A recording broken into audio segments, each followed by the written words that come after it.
Ladies and gentlemen, welcome back to your New Japan Pro Wrestling G1 Climax 27 English commentary.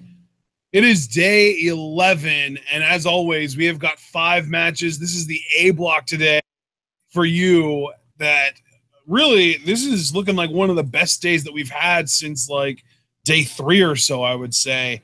We've got Yoshi-Hashi versus Bad Luck Fale opening up, which really is the only match on this entire card that I'm not like super duper excited about, but it's still probably going to be a solid match. And then we've got Makabe versus Zack Sabre Jr., 2 guys at 3-2 right now, vying for the 4-2 record that would keep them in at least the conversation with the currently 4-1, potentially 5-1 Tanahashi. Third match is Yuji Nagata versus Tomohiro Ishii. Ishii rebounding from his war with Naito. That match was incredible, and if Ishii can beat Nagata, it would be really a big deal, because we already saw that if you really go all out to beat somebody who's a level or so above you, the next match you have, you're going to be very, very exhausted. We saw that with Michael Elgin. He went all out and managed to beat Kenny Omega, but then he lost his next match. So we'll see if Ishii can find a way to overcome that downswing that we usually see from guys after they get a big win over a top guy. Fourth match, Goto versus Naito. Obviously going to be a lot of fun. Another battle between 2 guys currently sitting at 3-2.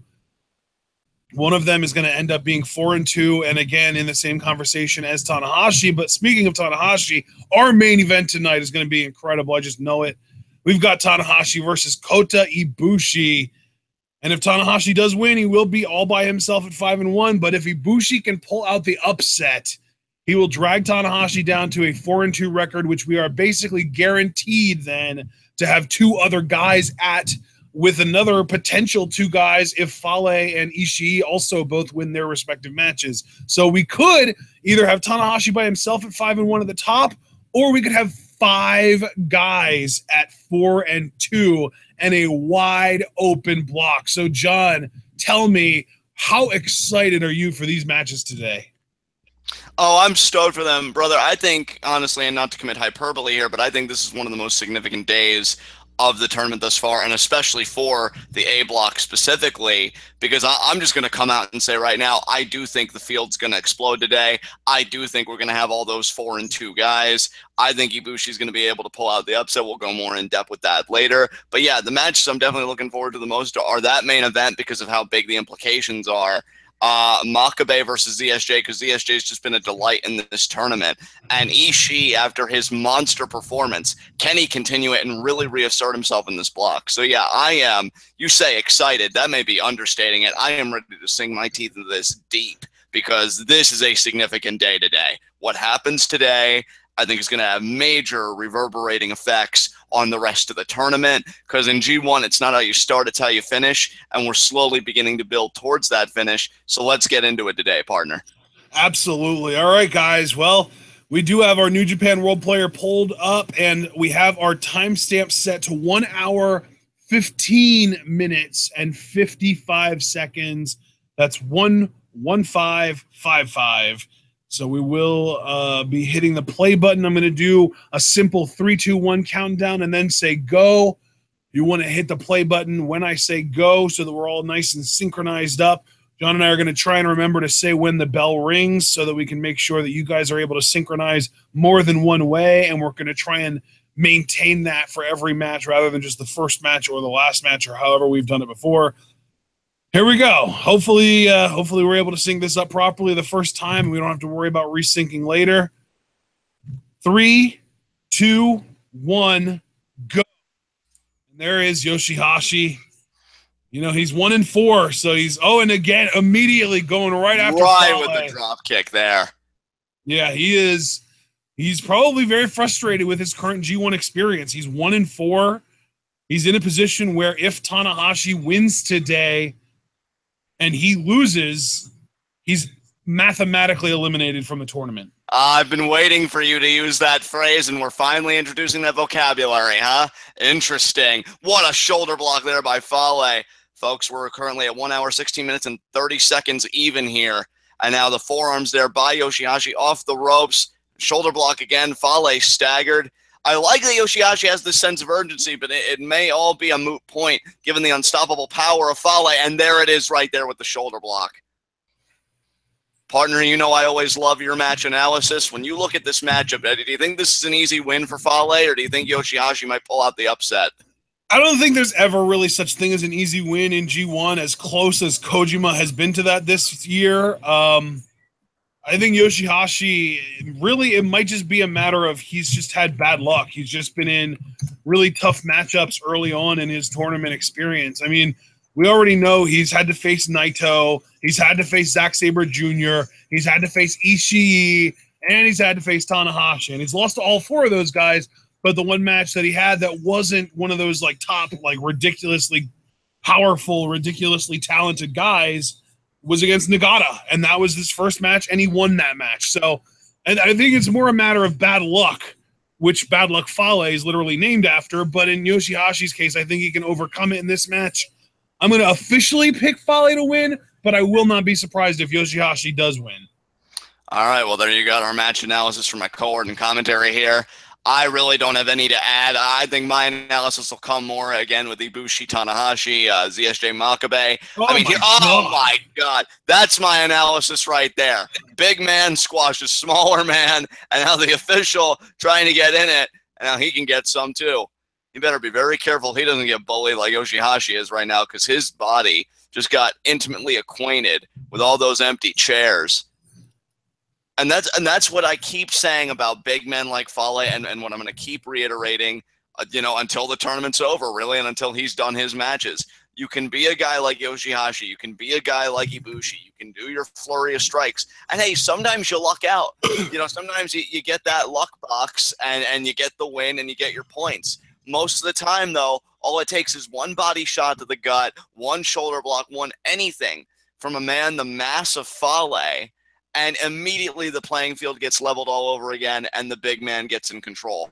I mean, Yoshi-Hashi, he hit those chairs so hard. Look at him. He's favoring the small of his back right now. Well, yeah, but really the thing is, though, John, you got to wonder what the G1 schedule makers were thinking, because it seems like at this point they might just have a grudge against Yoshi-Hashi, because really the first match they put him in really did set his expectations at a pretty decent, pretty decent bar. Like he had his bar set at a decent height. Being able to beat Nagata, go 1-0, he's feeling good about himself. And then his next four matches are Naito, Sabre, Ishii, Tanahashi, and now he's got to go against Fale. So really, his next five matches. So yeah. I feel bad for Yoshi-Hashi. He's been really unfortunate schedule-wise in this G1, but I think he's a little bit more of like a kind of an underdog in the sense that he's not really going to be favored going into a lot of matches, but he'll still pull some out. I mean, absolutely. I agree with your assessment wholeheartedly, and there's a hard clubby blow to the back of Yoshi-Hashi. And I mean, you talk about if anybody has a problem with Yoshi-Hashi. Can you imagine how psychologically deflating it must be, partner, when you win the first match and you're thinking, wow, this might be a good year for me. I'm already undefeated at 1-0. And then the next four matches straight you lose, and it could be 5 I mean, imagine, though, winning that first match and then seeing your next 5 matches on your schedule being Naito, ZSJ, Ishii, Tanahashi, Bad Luck Fale. Like, that's horrible. That's horrifying.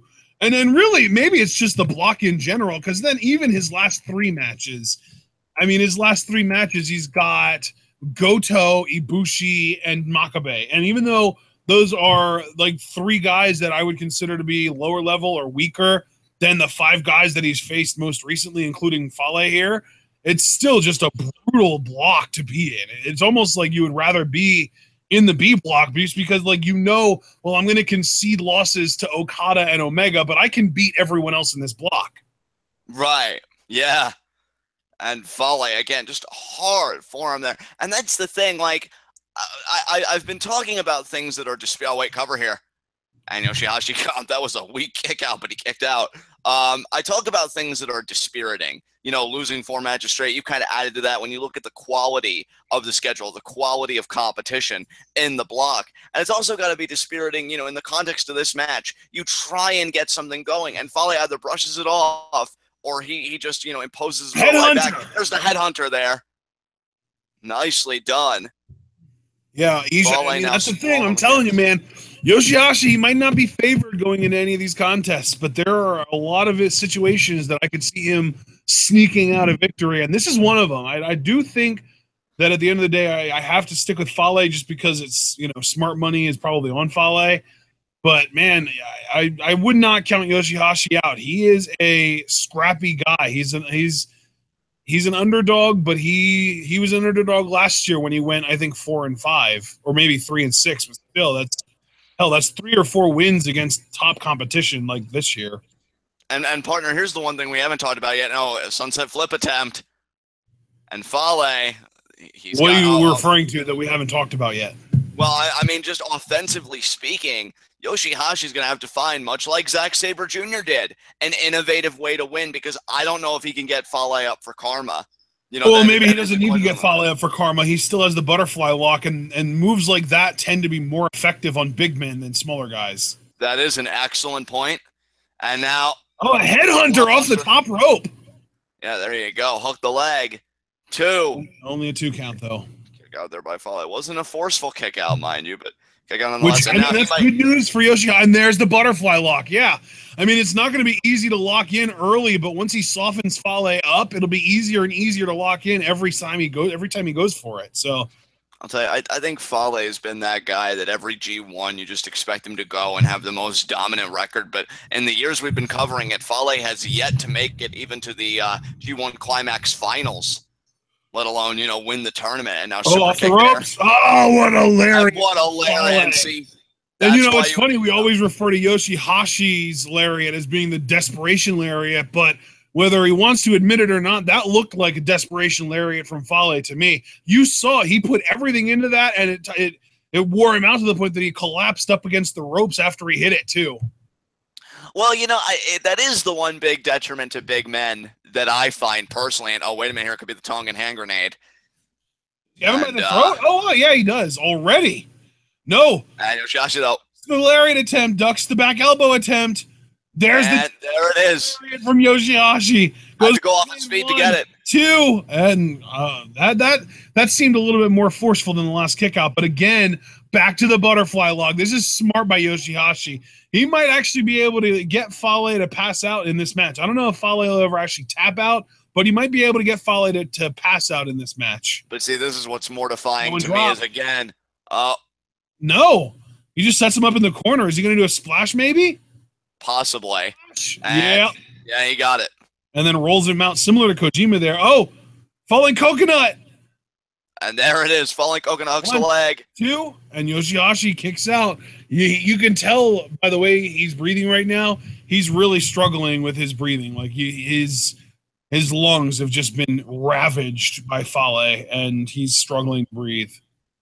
And now Fale saying, that's it, he's done. And hey, he might be right. And now, if he gets the bad luck fall, he's won quite a few matches in G1 this year with this. And now, bad luck fall. Yoshi-Hashi. Sleeper. Oh, wow, what a counter. He can transition this into the butterfly lock and get a win off of it, man. I'm telling you. You know, I would keep that sleeper applied for as long as you can, though, before you do that. Because even if Fale isn't fully passed out, you can get him there. Look at, he's in a seated position. Yoshi-Hashi has to see the golden opportunity he has here, too. Oh, drop kick to the back of the head. And now, is he going to... Oh, a drop kick to the face. Oh, no, that was a Meteora. Yeah, nice Meteor there. Goes into the cover. 1, 2. And Fale with the kick out again. I don't know if I agree with him going for the cover, but now he might be doing what I wanted him to do, and then right back to the butterfly lock. Brilliant strategy. I like that Yoshi-Hashi is really focusing on that butterfly lock in this match because, again, he probably can't even get Fale up for karma. I mean, and I think Yoshi-Hashi on some level knows it, partner, because he hasn't even attempted karma in this match. Right. And, and into a guillotine, though. You see this? Yeah. If he could get Fale down on his knees, we could... Fale still has the leverage. Oh, cradle. No, this could be how he wins here. 2. Only he got it. Count. No, I think, was that it? I think Yoshi-Hashi got it. Oh, what? Yeah, Yoshi-Hashi won this match. Wow. Hey, you called it, brother. You can't sleep on the kid, man. I'm telling you, he's one of those guys. He can do that kind of stuff. Wow. I didn't even. I feel like, yeah, that's how you. Yeah, it is. It is over. That's how you beat a guy like Fale, I've noticed. You got to get him in those surprise pins, whether it's like a victory roll or a cradle or a crucifix, just any type of pin that his mask may have trouble like wriggling out of. That's how you're going to get the win. And it especially helps, which is another advantage I think ZSJ had in his match against Fale, when you wear down the body first with submissions. Because then they're more fatigued. They don't have as much resilience to expend to kick out of these pinning combinations. So, yeah, Yoshi-Hashi, I don't want to say he learned from Zack Sabre Jr., but I think he just gets it. He followed this very similar blueprint to ZSJ, and that got him the W here. So he is now at a 2-4 record. Fale falls back to 500. And that's an interesting development in itself. I mean, there was a point, I believe, didn't Fale have a 3-1 record just 2 days ago? Well, not 2 days ago, but 2 A-Block shows ago. Yeah, I believe he did, partner. That is not the case now. Fale, again, man, that you look at him and you'd think he would own his block every year that he participates, is now at 500. Yeah. Oh, no, he never... did he beat Naito? I don't think he did he? He did beat Naito. That was Naito's first loss. And he beat Tanahashi too, didn't he? No, Tanahashi beat him by count. I remember Sling Blade on the apron. Oh, that's right. Yeah. But I'm so glad I have my table this year. He beat Naito and he beat Makabe and he beat Ibushi, right? Those are his 3. Yes. So he was never 3-1. He was 2-1 at best. Well, now switching gears here, partner. What's our next tournament matchup? Oh, this is one of the matches I'm really looking forward to. Makabe versus Zack Sabre Jr. This is going to be a lot of fun. I just want to know how far Zack Sabre Jr. is going to let Makabe go with the strong style before he just stops feeding into it and just starts going full-blown submissions. Again, we've got an interesting development here because giving you the tail of the table, folks, again, Zack Sabre Jr., as my partner noted at the beginning of the broadcast, does have a 3-2 record. I could personally see him going to 4-2. I will say that right now. These guys are both 3-2, brother. Yeah, Makabe did roar back. So a little bit of a different Climax experience from last year where Makabe first started out at 4-0. And then lost a lot of his matches. If I'm Makabe, I'm feeling a bit more confident with this record because now I may be on an incline. I may be on the up and up when it really matters. And there you see Zack Sabre Jr. according to the Titantron. We all know he is a representative of Suzuki Gun. I've even called him the heir of Suzuki Gun. We may one day be calling it Sabre Gun. And he is absolutely brilliant between those ropes. And I cannot wait to see how his style and Makabe's style mesh. There you got Zack popping the collar. And Desperado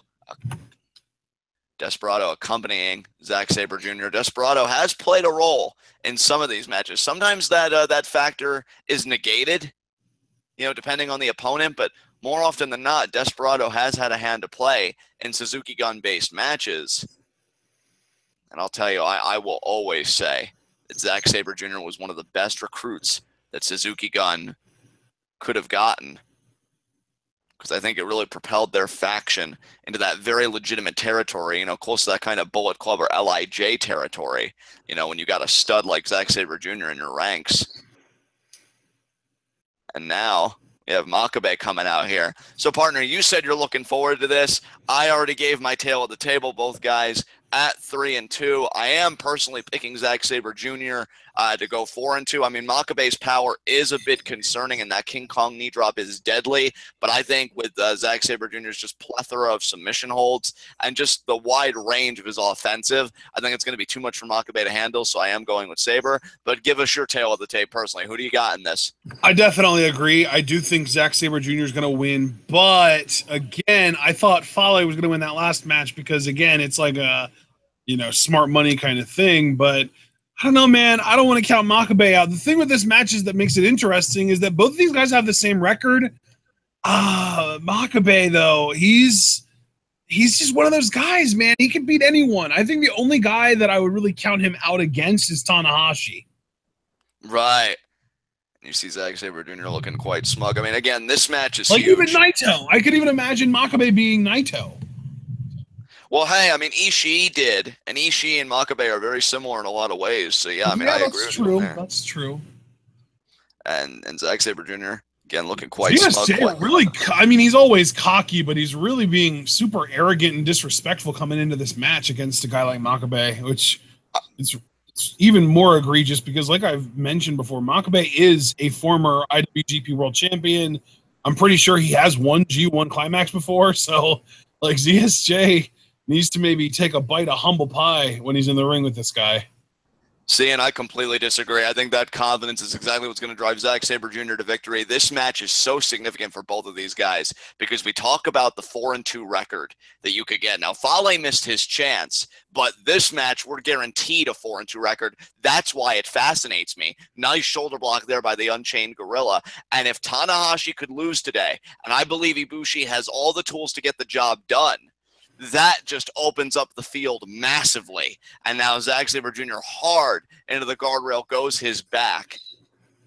Now Desperado trying to get in. Look at that. Pushes the referee and then tries to go to Makabe. Makabe is just eating everything Desperado's trying to hit him with. And then he just sends him. And, oh, my God. And he hit him into the guardrail so hard it actually sent him over the guardrail simultaneously. So Makabe is not in the mood for any of Suzuki Gun's shit today. Kind of makes me want Makabe versus Suzuki one-on-one. I know, right? And, oh, nice drop kick there by Zack Sabre Jr. Stopped himself on the guardrail and then goes, and that was right to the leg too. And now Zack Sabre Jr. on the outside going to pick apart the leg of Makabe. This is great because, with that strong style, you got to be able to plant. And Zack Sabre Jr. taking one of the legs out. Plus, I mean, I don't know if that's the leg that, the knee comes off with, but you got to think about the King Kong knee drop as well. And now Zack Sabre Jr. just picking it apart. I love that he goes after the leg because that shows me that he's, studied to a degree Makabe, and he's got a game plan prepared. And now he's got him up in the guardrail. And, oh, look at this. Shades of Suzuki. Oh, right there. Beautiful. This is why he's the heir apparent, people. This stuff right here. He is malicious as he is brilliant. Unbelievable. Now the ref continuing his count here. And again, I mean, today is so significant for so many of the A block participants because now things are really going to begin to crystallize. I think a lot of predictions will really begin to possess more gravity than they may have previously. And now Zack Sabre Jr. going low and just twisting the ankle there. Oh, look at that leg behind there. Yeah, he is really cranking on those ankle and knee joints. Oh, and now inverted Indian deathlock here. Ooh, is he going to turn this into a last chancery kind of thing, or no? He's just kind of grinding away at the knee and ankles again. His form is perfection. That's the thing. When you look at the fluidity of his movements and just everything else, he's so crisp. And, oh, there's a stomp right there on that leg. Telling you guys, Zack Sabre Jr. has been like the revelation for me of this tournament because, I mean, this is fucking technical mastery at its finest. And it's funny because I feel like I expected you to fall in love with him the way you did now when we first saw him because I had seen him and I had seen what he could do. And I was thinking like, oh, man, John's going to love this guy. And then you were so much more into Skrull. And now it's like you're finally seeing what I was always hoping you would see in Sabre. Absolutely. And, oh, man, Makabe, just you could see the face. I have never seen Makabe in that much pain. And, oh, man, look at that. He's going to grapevine the one leg, take it down, then grind the elbow into the back. Beautiful. This is, yeah. I mean, now he's basically got an STF locked in.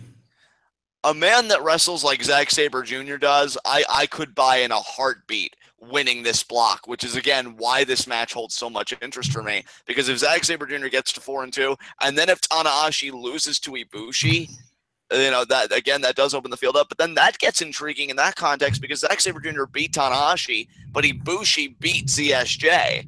So, very, very interesting how that all could play out when, again, we start thinking more seriously about tiebreakers and this and that. And Makabe egging Zack Sabre Jr. on. What a forearm there by Makabe. And another forearm there. I don't know why Zack's egging him on. I mean, we have said before in other matches, but right to the leg, and maybe that's why. Maybe he just wanted to bait Makabe in. Oh, Irish whip into the corner, and out comes Makabe with the lariat, though. That's what I'm talking about, though, with Sabre. I was expecting him, because he kind of has this weird thing where he'll be stubborn against these, like, bigger strong style guys, and he'll be like, oh, you can do strong style. I'm going to throw these stiff uppercuts your way, even though he loses every strike exchange, it seems. But eventually in a match, he gets to the point where he's just like, okay, fine, you're stronger than me. You throw better strikes than me. I'm just going to go to my submission game and just try and prevent you from doing your thing. And here's the 10 count punch from Makabe. He likes to transition into the Northern Lights. Is Zack going to let him? Zack may have a counter. He does have a counter. Kick to the arm. Brilliant. Oh, wait, but Makabe. Oh, Zack. Oh, and there's the other arm lariat, the opposite arm there. Hook the leg. Count. Kick out there. I really need to get out of the habit of saying 2 count before the referee's hand even comes down for the 3. And oh, nice uppercut there. Oh, guillotine! And he got it. I didn't know if he had it at first, but he's got it. Yeah, he kind of, it was like it was uneasy there at first, but he locked it in pretty good then. Now, Makabe is still at vertical, but I mean, when you got all that pressure coming on you, and now he's going to drive Zack in the corner. See, that's what I was worried about. With bigger guys like that, you always have to make sure they fall to their knees, and then you know you really got it. There's the Northern Lights. Yeah. Till they Zack Super Cena up and stand up with you on their back. Exactly. And now Makabe kind of winding the arm up slightly. Off the ropes here. Duck. Octopus stretch. There it is. Beautiful. Yep. Beautiful. And now grinding the elbow right into the side. And now Zack just posing there. You see the slight finger wag there from Makabe saying, I'm not done yet. But Zack is just utilizing every body part he can get a hold of. Oh, well, you know what, though? They're in the ropes now, so they have to break. Yeah, if they were in the center of the ring and that happened, that would have been a perilous situation for Makabe. For sure. But thankfully, and I think that's why he moved just slightly before, like, letting everything collapse. That could have been that veteran instinct, that ring awareness on display by Makabe, because, I mean, he is the very definition of a veteran. So, and now John, Zack Sabre Jr. Your pick to win all of G1 is Omega, right? Yes, that's correct. I just wanted to make sure I'm confirming for chat. And now Makabe, look at that, still egging Zack on. You know what? I've said quite a bit about Makabe. I am a bigger Zack Sabre Jr. fan, if I'm honest, but I will always respect the heart of Togi Makabe. And now, oh my God, just ate the kick to the knee with a forearm. There's a thigh kick there. Oh! Zack got rocked there. You could see his face.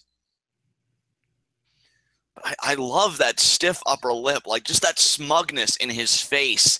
Like that he's still got this. He hasn't lost. I'm telling you, man, he's making a mistake doing these strike exchanges with Makabe. He loses every single one of these.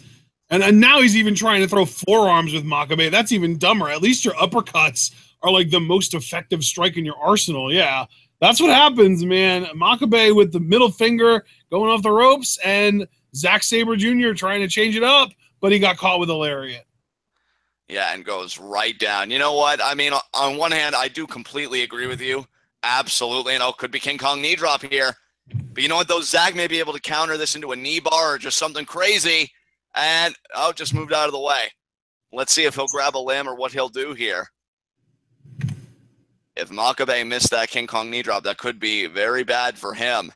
Oh, he's up, though. He's up. I think he tried eating it. But Zack.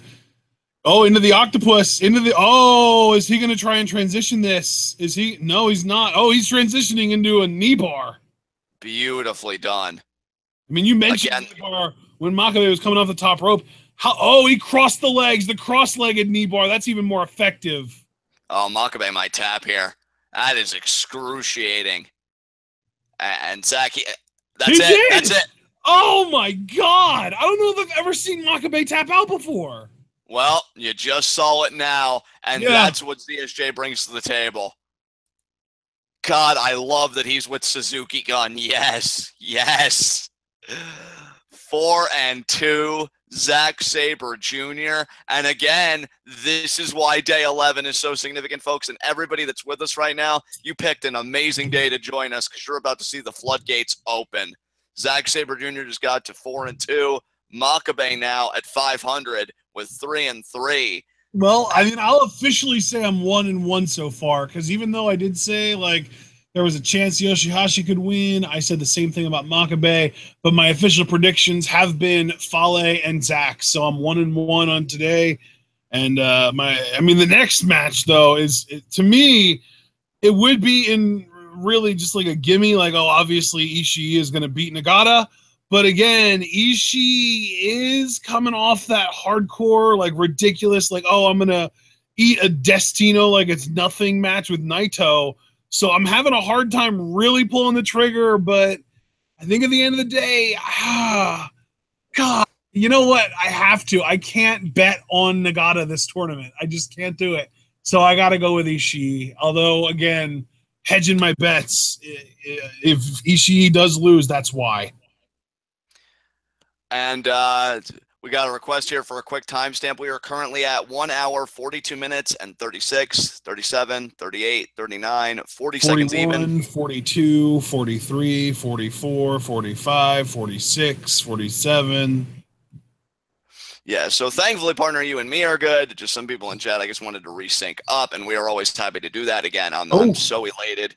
Lights out, Ishii, Stone Pitbull, baby.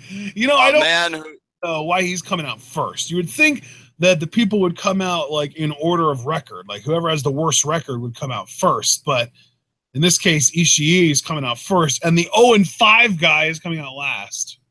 Hey, Ishii, a man who my love and just affection for his matches and his style got reinvigorated in a major way.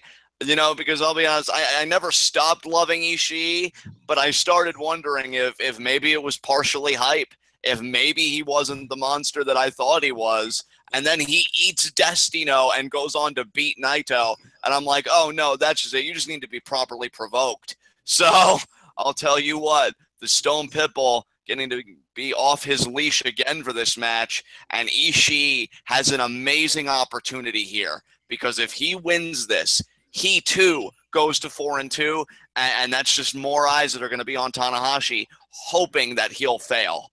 Because if he does, then we've got a lot of 4-2 records, and the block is once again up for grabs in a major way. In Juice Robinson matches, we're always talking about increasing entropy, but if Tanahashi loses, that is the ultimate injection of entropy into this block, because at that point, anything can happen.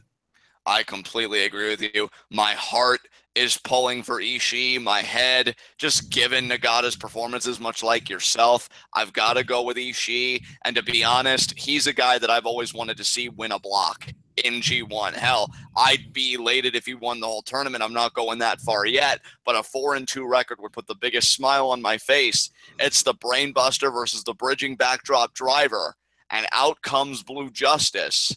And Ishii, man, you just got to wonder, because you talk about fatigue, and I notice like the one example we go to a lot, of course, is the Elgin Omega matchup. But with Ishii, I mean, he's got to be riding high to know that you're this close to 4-2, which, hey, in a 9-match tournament is still a beautiful record, especially if the guy that's leading the pack falls to the same record as you. You know, Ishii is that close to it. Can he seal the deal? Nagata stands in his way. And hey, even putting aside the 0-5 record, it's still Yuji Nagata. Looking at the man behind the numbers, the guy's no slouch. He's given everybody a run for their money. It's just they've always been a bit better than him. And of course, as I always like to note, this is Nagata's last G1. So he's got to be looking at least for that one win to say that I went out with at least one more victory. And there is the salute there from Blue Justice. This is going to be a hard-hitting contest. And see, if I'm Nagata, I work on the arm right away. Not just for my shoot on my arm bar, but to potentially kind of weaken the brain buster. You know, I'm just thinking about what Ishii's bringing and what I'm always packing. And so I would be relentless on that arm. And Ishii's ready to go right now. Look at him. He's just ready to get into it. I'm telling you, something happened. He ate that Destino, and I think it was kind of a reminder to him who the hell he is. And now he just wants to destroy everybody. And now here we go. The bell just rang there. We are at 1 hour, 46 minutes and 20 seconds almost. And there's the 20-second mark right there. If you want to resync up with us one final time before we get into this. And there's the lockup. And Nagata already kind of taking my advice, it seems. Tried for the wrist lock, but Ishii, though. And Ishii, I think he has an athleticism we don't talk about a lot, partner. And we've really seen it on display with guys like Omega and Okada. I mean, do you think that's going to play a major role in this matchup? Probably, yeah. And now the forearm exchange here between these two. And Ishii just egging Nagata on. I love it. Oh, right back.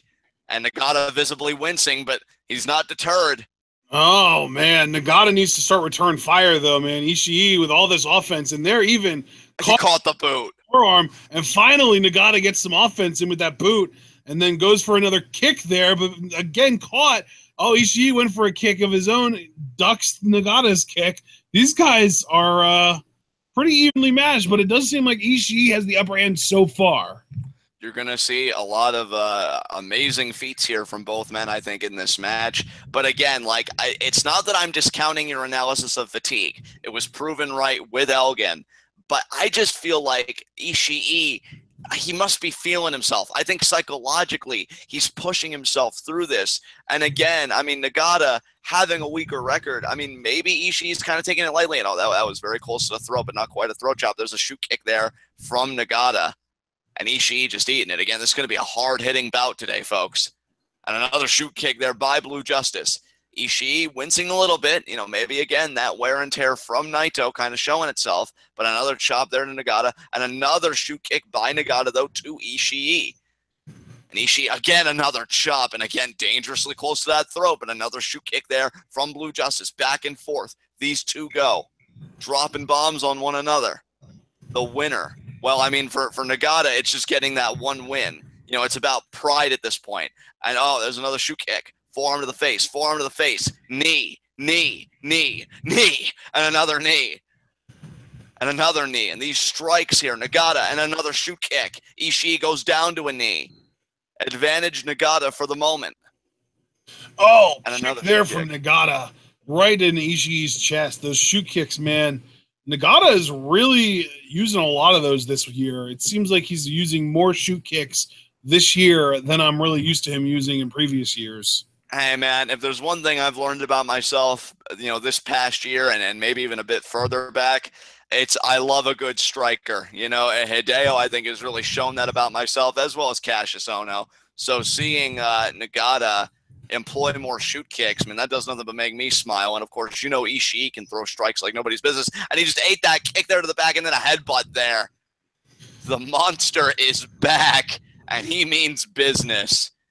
And you know what, partner? I got to tell you, I find it fascinating the two worlds that these men are coming from. Because, again, Nagata is winless. So, as I've been saying for a while now, it's more of a pride issue for the remainder of his matches in this block. For Ishii, though, he knows he can still win. It's still viable for him. He has a path. But they're both coming at, you know, their paths, you know, pride versus actually winning, having that viable chance with the same amount of aggression. And I really admire that. You know, it's not like Nagata slowed down any. I don't know if Nagata has said anything about this being his last tournament. We know it's Kojima's last tournament, but Nagata is really struggling this year. He is. He really is. And another chop there. And now this is bad because Nagata's in the corner, so he's already propped up. And Ishii just taking that advantage. Oh, chop, headbutt, chop, headbutt. Oh, my God, the kick to the neck. Oh, Nagata. He's just sitting there. He's asking for it, man. He wants more. He's going to start firing up real quick. And now Ishii with the slaps. But you know what, though? Ishii can take it. And we learned that in a big way. There's a chop. Ishii's chops always look so brutal to me. Especially when he gets really high, like clavicle area. Like, damn, man. Yeah, absolutely. And another chop there. And Nagata again goes down. Tried eating it, but gets back in the seated position. And now Ishii, another headbutt there. Another slap. Ishii not going to stop it. Another chop there. Nagata trying to eat it, trying to power through, and there's a forearm there. Could be the start of a comeback, potentially, for Blue Justice. Come on, Nagata. Another forearm there. Ishii, though. Oh, my God. That's the thing. Like, Nagata threw like 3 forearms there, and Ishii barely even budged. Like, At this point, if you can just eat a Destino like it's nothing, what is a random forearm from a near 50-year-old going to do to you? Exactly. Like that is just unbelievable to me. Now Irish whip in the opposite corner and the kitchen sink. And that could open up a window there for Nagata to make something happen. I don't know though. I mean, Nagata, he's getting, I don't know, man. He kind of comes off as like a little slower to me than he usually is. I mean, again, we are in the later stage of G1, but now look at the kicks to the back there of Ishii. See, this is the Nagata I'm used to, but again, I feel like he's really overusing these shoot kicks. I mean, he's really just revealing the inner striker in himself, and another kick to the back there. And now, look at that slap. I don't know about that, Nagata. That was ominous as hell. Did you see that? He was just hovering over Ishii like that. Yeah, and now the forearm exchange again. And I mean, no disrespect to Nagata, but I wouldn't be slapping a man that has more wins than you right now. And another shoot kick, though, in the corner. And much like I said about Ishii, when you're propped in the corner, that's really disadvantageous because, you know, then that. By the way, I've gotten multiple people in chat telling me that this is, in fact, Nagata's last G1. So he and Kojima are both calling it well, not a career because they're still going to wrestle, but they're calling it a career as far as G1 goes this year. Yeah, absolutely. And now front face, and we already saw. Like, I think last year was Tenzan's last year, so that's 3 guys that we've really been used to seeing in every G1 that aren't going to be in it next year. Yeah, it's really crazy to think about. Is now Ishii's got and oh wow, what a kick right to the chest Ishii. And now right to the back. He's using Nagata's alternating shoot kicks against him, but he's clearly, you can tell he didn't innovate it, and that it's not really his move because it barely even affected Nagata. But Ishii brings the forearms. He brings the pain with those forearms. Oh, Nagata just slapped the taste out of his mouth. Power slam. And there's the power slam. That's why I'm saying, Nagata, I like you, but Ishii is on another level right now after that Naito win. I think he's really looking to take it all this year.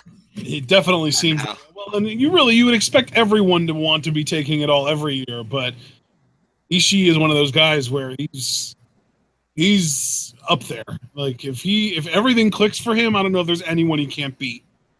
And that's really what I've been trying to articulate. Ishii, to me, has always been a man that's been kind of on the bubble, so to speak. But I think after that Naito win, again, something just happened. I think Ishii really started. I wouldn't even say after the Naito win. I would say sometime during the Naito match, something clicked in him. Yeah, and there's the step off superplex. Got all of it. Maybe it was all of Naito's disrespect between like the slaps and like messing with him and like slapping his head and shit. No, Ishii might be able to credit Naito if he wins this tournament, because I think after all that disrespect, Ishii had to remind himself who the hell he is, and now he's committed to reminding everybody else of that same fact. And now, could you imagine Ishii's post G1 win press conference? Just want to thank Naito for helping me realize who I was. I'm Ishii, bitches. Exactly. See you at Wrestle Kingdom, fuckers. And now, shit on my armbar. And again, this is why I said that Nagata should have been working on that arm all match, but really didn't see that a lot. And that is where I will agree with you, potentially on that over-reliance of shoot kicks, because they weren't even pointed at the arm. It was more chest and back area. And I can commend a guy working over another man's back because it's such a vulnerable, part of the anatomy. And I'm going to drag Ishii. We did get a submission win in the prior bout. ZSJ with that knee bar, both legs on Makabe, brings himself up to 4-2. Ishii looking to follow suit. And Ishii does get to the ropes. It'll be so interesting if Ishii can win this match when him and Zack Sabre Jr. meet each other again, because he has beaten ZSJ in the past in the semis of the United States Championship Tournament. And now look at that. Stops the over-the-shoulder arm breaker with a headbutt. Catches the leg. Forearm, forearm, forearm, forearm. And Ishii just kind of almost asking Nagata, what do you got? What do you got left? Come on, what do you got left? And there are the forearms. And look at that, though, by Nagata. What a forearm. Wow. Ishii crumples. I'll be damned. I did not see that coming. Yeah, the referee is checking on Ishii to make sure he's even still conscious. I guess he is, because the ref's not into the match, though. So, Nagata mount forearms. Look at this. This is a brutal side that we don't really often see from Nagata. No, it's not. But you know what? I think Ishii's bringing it out of him, which, hey, I dig it. I did say this is going to be a fight tonight. And to answer a question very quickly in chat, yes, Jeffrey, we do these every day at the same time. Every day there's a G1 match. We go live at 3. And, yeah, we do this English commentary for all of you. We're very happy you could join what us. A shoot what kick a shoot kick. Jesus. 1, 2. Ishii kicks out. Wow. Ishii, I mean, we know Ishii is a lot of heart, but that shoot kick really rocked him, and he still managed to kick out. That is just so impressive. And now Nagata setting Ishii up on the top turnbuckle. What do you think Nagata's thinking here? Well, you know what he's thinking about, that avalanche exploder. I feel like I've seen him do that once in this tournament, and that's might be only the second time he's done it. And he got it, though. He did get it. That is 1, significant. 2. Legs. No, Ishii still kicking out. I'll tell you, Ishii, that's the thing. And how resilient is Ishii after that war with Naito to still be able to kick out of a move like an avalanche exploder suplex? Ishii wants it, man. I think on some Nagata.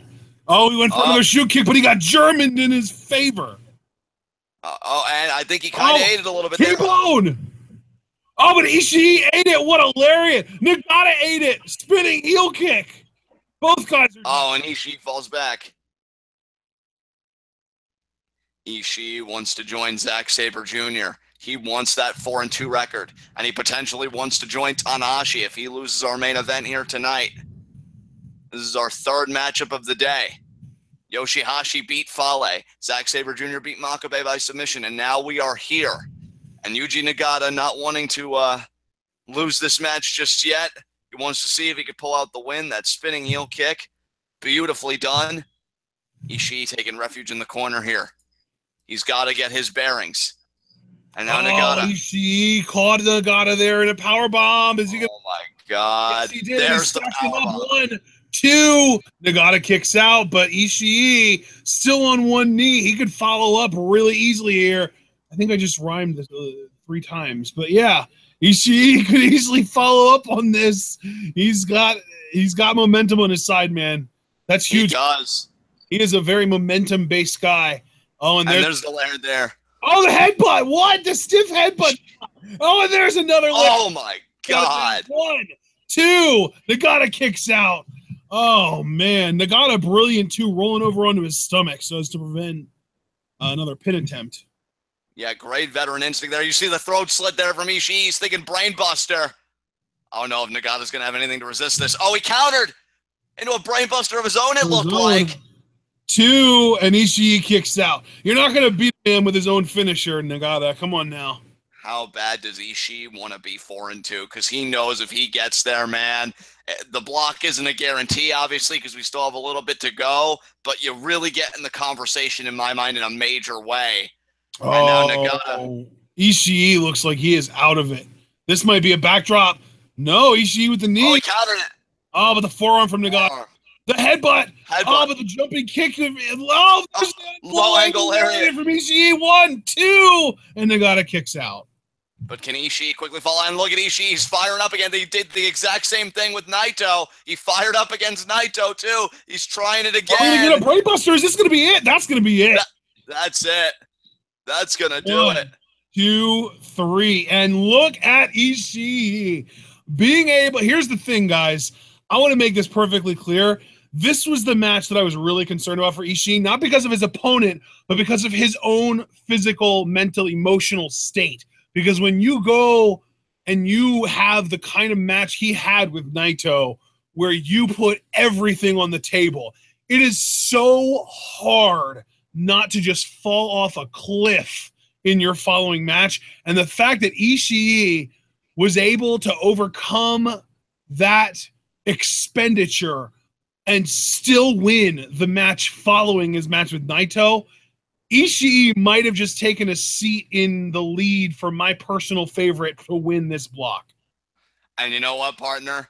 It's about time that we both feel the same way, because we've been. And then, well, here's the thing too, John. I've been picking Naito to win the block, but at this point, Naito, at the end of the day today, his best case scenario is still guaranteed to not be winning the block, because his best case scenario as of right now is he wins, Tanahashi loses. But even if that happens, Ishii wins the block because of the same record and the head-to-head victory. Exactly. We've been covering this tournament. This is our third year, and I've wanted every year for Ishii to be a major part of the conversation because to me, like, he's just so good. And I feel like I think Ishii is one of those guys where if you don't see him often, frequently enough, you forget how good he is. But when you see him wrestle as frequently as we have been seeing him wrestle over the course of the last month, between the G1 USA specials and the actual G1 Climax that we've been covering for a couple weeks now, it's like he is unironically, not sarcastically, not exaggerating, non-hyperbole. He is in the conversation right now for best wrestler in the world. And I would agree. And you know what? As a longtime Ishii fan, and I would color you in the same category, I think we've both admired his work for the last several years. What's amazing about this particular year is the same kind of sentiment that I had as a Johnny Mundo fan. There's just that year, there's just that time period where everything clicks. And even in losses, I feel like Ishii has been able to raise his profile by showing everybody what he can do. And I really credit especially the matches with Kenny Omega. And I think all of that experience, Ishii may finally be ready to win the A block this year. Hell, he may be ready to win G1. And if he does that, the ultimate prize awaits him. The same prize that our next competitor here, this next match, both men will be vying for. We've got Naito versus Goto. And partner, I could keep talking about Ishii all day, but we're switching gears here. What do you think about your boy Naito's chances against Goto here? You know what? I actually have this weird feeling. I know I should never base this stuff on my feelings. I should always go with the smart pick. But I have this feeling that Goto is going to pull this thing out. I think Naito, I mean, really, we went to war with Ishii, and I pointed out, like, oh, well, with that kind of expenditure, Ishii might suffer in his next match. He didn't. But what I never really talked about is Naito is coming off a devastating loss where he might be questioning the validity and the sort of effectiveness of his own best move. He used Destino on Ishii, and it did literally nothing to him. So he's really, like, his headspace can't be good right now. And obviously he's going to put up this, oh, I don't give a shit about anything front, because that's just the LIJ way. But I am concerned that Naito might actually drop this match to Goto before really kind of snapping out of it and maybe going on a good run in his last 3 matches. You know what, partner? I am so glad, so glad that you broached this topic, because I will say this. I was meaning to talk to you about Naito's psychological state, because when you have your best shot, and it wasn't one of those modified Destinos, because we always talk about he'll hit a modified one, get a 2 count, but then almost immediately after, get the true blue variation. He got the true blue variation. That's what Ishii ate. And I don't even begin to understand how that fucks with your head, because to know that not only could I not even pin a man, he got right back up and kicked my ass. Could you imagine if The Undertaker hit someone with a tombstone and they immediately sat up while he was attempting to cross their arms for the pin? Exactly. It's that same psychological effect. I think, and you know what, though? As weird as this may be to say, I think that almost necessitates that Naito has to win with Destino today if he's going to win at all. I think he needs to have that confidence bolstered back up that my finisher can get the job done. And I think Goto is the perfect opponent for that. But when we talk about Goto, that's another guy, much like Ishii, that I feel like he's always been on the bubble, except here's the difference. And here's where it gets significant. I feel like whereas Goto really hasn't been having any upward momentum, Ishii has. And Goto, while he did win his block last year, that was only because Tanahashi and Okada went to a draw. So Goto, I mean, yes, he did in a way, of course, win by his own efforts because he had to win enough matches to even be in the conversation. But it didn't come down to him being better. It came down to Tanahashi and Okada in that match being equals and not really being able to get an edge on one another. So when we look at the tail of the table, we have got Goto, who he is at 3-2. Naito, if I'm not mistaken, yes, Naito is at the same record. So again, another matchup where the winner will go to 4-2, but the loser goes to 500. And if that loser is Naito, I mean, Ashton, to me, that violently changes the game here. Yeah, that's the thing. I have this strange feeling because we do have Naito versus Tanahashi on the last day.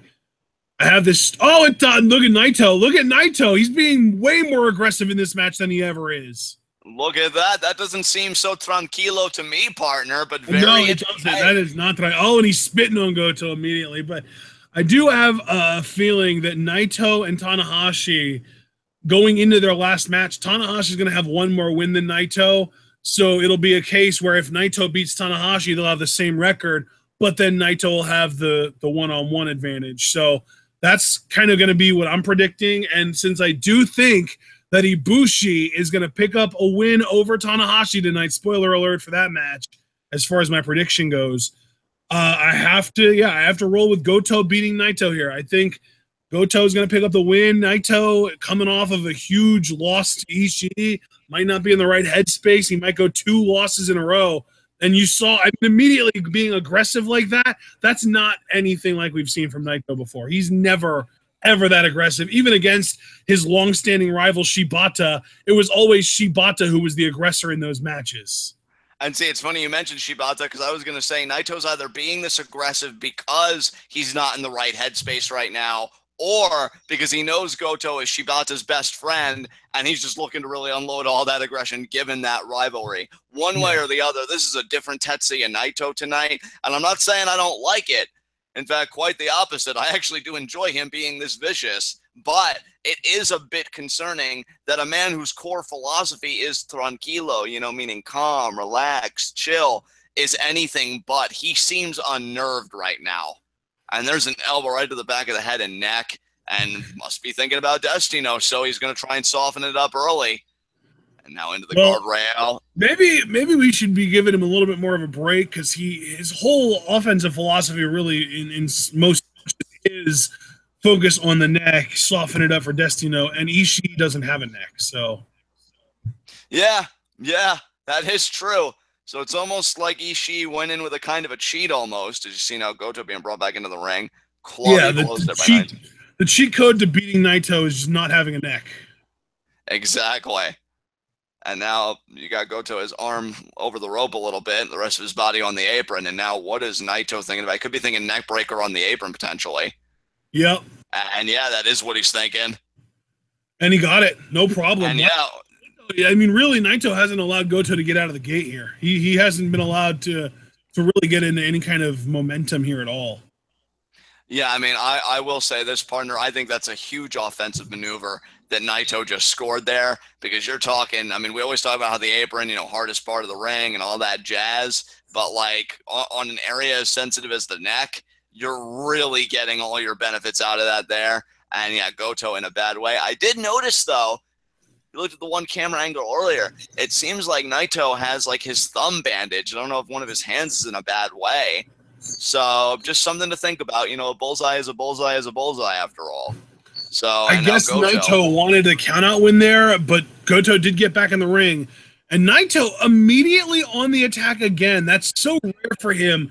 He's usually one where if someone gets back in the ring after he wanted to get the count out, he's the one that kind of sits back and he lets them come to him. But no, he is being way, way more aggressive in this match than we have seen him be in years. He hasn't even done his signature roll tranquilo pose. No, he hasn't. He's really just, he's in a different kind of headspace right now. But the question really is whether that headspace will end up being beneficial or detrimental to him. And see, I think it's beneficial. Look, man, you and I talk about the business a lot. I mean, that's kind of what we do here. And we always talk about how it's important to evolve. And I'm not saying he has to evolve permanently to this, because I know we both love Tranquilo, but I think in this context, you've got to adapt. You've got to kind of shift where you are mentally. It's not about calmness, it's about winning. And Naito being this aggressive, you know what it tells me? He does care about being IWGP Heavyweight Champion. He does care about main eventing Wrestle Kingdom. And you know what? I don't blame him for that, because if you didn't care, why the hell are you here? I now overhand chops and now elbow right to the head. Yeah, he really. I've noticed in his matches this year, Naito's strikes, he doesn't really do forearms. He doesn't really do uppercuts. He doesn't really do elbows or lariats or anything like that. He does clubs to the back of the neck. And it's perfect for him because, again, his whole repertoire is focused on damaging the neck. Nice shoot kick there by Goto. Does slow Naito down. Drives the air out of him, especially since it was Naito's momentum coming after Goto, so that momentum gets used against Naito. And now Goto going to be looking to mount an offensive here.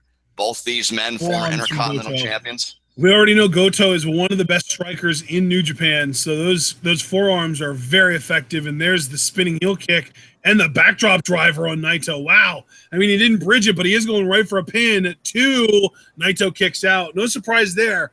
You know, you can't really expect Naito to be defeated this early in a match by a quick little combination like that from Goto. But damn, like, Naito is in a different headspace right now than I've ever seen him in. Absolutely, and it could be the Ushiguro. No, Naito slides out. Kick, though, by Goto. Off the ropes. Hip toss into a drop kick. Nicely done there. And yeah, he's taking it easy now. You see he's kind of laying back. He's kind of relaxing a little bit now, but still, man, man, this is different. This is different Naito for sure. Yeah, we got like half the pose, but even then, he just kind of fell back on his back. Yeah. You know, maybe he was still kind of feeling the effects of Goto's flurry of offense just a few moments ago. That might have been him realizing that he needed to tranquilo. Oh, yeah, just a little bit. Drop kick, leg sweep, basement drop kick. And he got it. He got all of it beautifully. And Naito, now there you see the smirk. Because he knows he just hit one of his favorite combos on Goto. And I think, see, that's what I think Naito needed. Look, I'm not trying to infantilize him. I'm not trying to say like he's a child or a baby in need of coddling. But I think when you suffer the kind of loss he did to Ishii, you need reassurance that you're capable. You know what I mean? Yeah, and really, what better reassurance than just getting a win? Like to me, winning solves everything. So if he does manage to beat Goto here, it resets kind of the whole playing field. I think next match we see him in, he'll probably either A, continue assaulting people at the beginning because it worked on Goto, or B, go back to normal because his headspace is better. Exactly. Then you see Goto there. Nice lariat to Naito. Naito attempted the tornado DDT, and that set off this whole sequence. Goto got the better of it. And there you see again, the thumb is taped, is bandaged on Naito there. And Goto, let's see what he can make out of that lariat, because didn't have enough energy to initiate a pin. I think it would have been inconsequential anyway from where I sit. We know how resilient Naito can be. Hey, I don't care what headspace the man's in. It takes a lot to beat a man the caliber of Naito, and that should not be forgotten. And now forearm exchange here from these two men. I would give Goto the advantage in this, given how you just said earlier in the matchup that he's one of the best strikers in New Japan, and I would certainly agree with that assessment wholeheartedly. Yeah, he definitely is. Back and forth these two go. But look at Naito, though, being more aggressive with his forearms. Oh, but now Goto right back. Yeah, I mean, the thing is, Naito threw 3 forearms and Goto threw 1, and then Naito returned with 1, and then the next one Goto threw and knocked Naito off so much that it allowed Goto to throw consecutive forearms. Oh, and yeah, we've seen Goto not only go toe-to-toe, but consistently one-up Ishii in those strike exchanges. There's no doubt in my mind he's one of the top 2 pure strikers in New Japan. The only guy that I would put above him is Suzuki. What a counter by Naito with the DDT. Goto again was thinking Ushigoroshi. And Naito had it well scouted. In this match that Goto has gone for the Ushigoroshi and Naito has countered it. Yeah. So, I mean, Naito, you read your book, Goto. I'll tell you, because I mean, those wars with Shibata, I know Goto was a part of some of those wars, you know, when you think about tag matches and whatnot. So it's not like these guys are unfamiliar with each other. I mean, in a way, I almost feel like Goto has kind of inherited Shibata's history in the context of this match, because there is that hatred there is that animosity there. But mainly, it's about one of these men getting to 4-2. And whoever gets there, that is a beautiful place to be. Just ask Ishii and Zack Sabre Jr. Naito caught the legs. Oh, is he going to do a neck breaker over the knee? And he does. What's funny is both of their finishers are neck-based, because, I mean, you got the final cut over the knee that Goto likes to employ called the Goto Revolution. Dude, that's GTR. the thing. You're absolutely right, but the difference is Goto never really works to soften up the neck prior. He just tries to knock the guy out first. Exactly, and that's an excellent distinction. And yeah, so like it's like Naito tries to win his matches almost in a cheaper way, because he focuses on the body part that his finishing move damages all match. Whereas with Goto, his whole goal is just to soften your brain up, basically, to the point that you're not even with it enough to counter it when he goes for his move. And there was almost like an improvised Ushigoroshi. Exactly, and you know what? That is a significant counter, because we were just talking about the neck-based offense and everything, and Naito in pain. That Destino got countered. So, you know, again, we go back to those psychological issues. You got one man that ate it, and now I know Naito's used to people countering it, at least early on, but I mean, that Ushigoroshi counter might have been a bit next level, and now Goto is fired up. He may be thinking GTR right now. Naito is close to the ropes. Oh, sleeper. He uses the sleeper to set up one of two moves. He'll either do a Shibata penalty kick, or he will transition it right into the GTR. We've seen both in this tournament alone. We have, and I think he's thinking penalty kick, because Naito is sinking and he's letting him sink. It definitely seems that way for sure. Man, I don't know why, though, because when you got a body limp, I would just try. I would go for it. And now I think Naito's going to do an arm wrench. Oh, no, Goto got out of it. Headbutt from Goto. Nice headbutt. He's in reverse GTR, I think. He's going to go for the back. And he hit it. He hit it. Oh, my God, he got it. You know what? That always leads to the regular GTR, though. If he can hit this match is over. You're right. Oh, my God. He's out of it. Oh, but Naito, though, he reversed. No, Naito. Oh, but Goto. Oh, but Goto still stopping. Oh. Knees to the midsection, clubbing shots to the back, a kick to the back. Goto really dominant right now. Goto, wait, he could be thinking about that shoot kick. He's putting the hands together. Yeah, he's thinking about that one big shoot kick. If he does this, it's he didn't do it though. He didn't. Naito with the German. Nice German there. Goto though ate it. Oh, with the falling wheel kick there from Naito. He's gonna Irish. Oh no, he's coming off forearm. There it is. And now Naito kind of firing up. Goto was firing up earlier. Now it's Naito's turn. He's thinking Destino. He's got the wrist clasp. Yeah. Oh, no, but Goto countered. Goto has him up. Another Ushigoroshi. Proper Ushigoroshi, John. And now is he going to cover, or is he going to try for the GTR again? Because I'll tell you, and that is getting softened up. He hasn't even hit the shoot kick. I noticed. He might power up for that again. And I talk about that. Yeah, he knows who he's in the ring with, and you know what? I respect that by Goto, because any other match he'd cover, but he knows who he's in the ring with. He knows it's not going to be enough, so he's not even going to try. He's looking at it more. He's going for the GTR here, man. He's going for the GTR. He wants to end this match, and he does. Oh, but Naito, neck breaker over the knee. Nicely done there by Naito. Goto now has come close to hitting the GTR not once but twice. Oh, caught Destino, there it is. Didn't get all of it, it looked like, but he might have gotten enough. No! Oh, my God! Yeah, I mean, to be fair, it didn't seem like Naito got all of it. Oh, no, but again, it's another instance, like, how much is this chipping away at Naito's mental state? Well, now this might do it here. Again, is he going to get caught here? No, he hit it. That's got to be it. He got it. Yeah, he got to be over here. Pin, 1, 2, 3, and he did. He won. Whew, good for you, Naito. Naito back up, 4-2 now. Goto, meanwhile, falls to 500. Oh man, that was a big win for Naito to really get back into things, find his groove again. So happy for the man because now I'm telling you, he joins exemplary company in Zack Sabre Jr. and Ishii. Man, that just Oh, reminds me. right. I forgot that Ishii was 4-2. That's crazy that those guys are all 4-2. And if Tanahashi does lose to Ibushi in this next match, we'll have 4 guys at the top of this block at 4-2, and then another, I want to say another 4 guys at 3-3 because Fale's 3-3, Makabe is 3-3, and now Goto is 3-3. And if Ibushi beats Tanahashi, Ibushi will also be 3-3. So if Ibushi wins this match, we're gonna have 4 guys at 4-2 and 4 guys at 3-3. That's as close of a block as you can possibly imagine. And I think Ibushi can do it. And like I always like to mention, Ibushi as well. Look, he's been wanting to get back on the map in New Japan. He's been wanting to make that splash. That's why he turned down the WWE contracts. He said, I want my star to burn the brightest in Japan. If he beats Tanahashi, he gets right in that Intercontinental Championship hunt. And we know one of Ibushi's breakout matches was Wrestle Kingdom 9 against Nakamura for that same championship.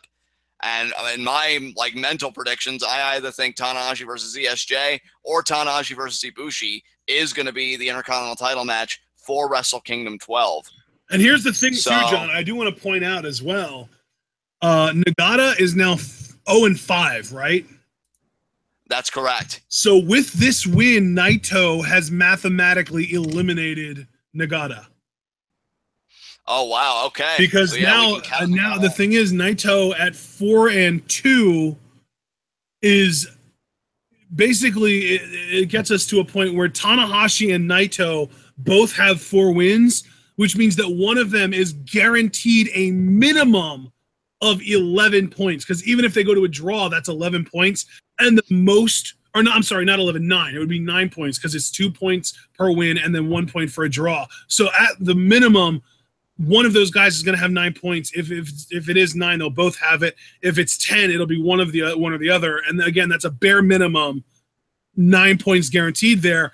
And the most points Nagata can now accumulate at the end of the day is, or no, wait.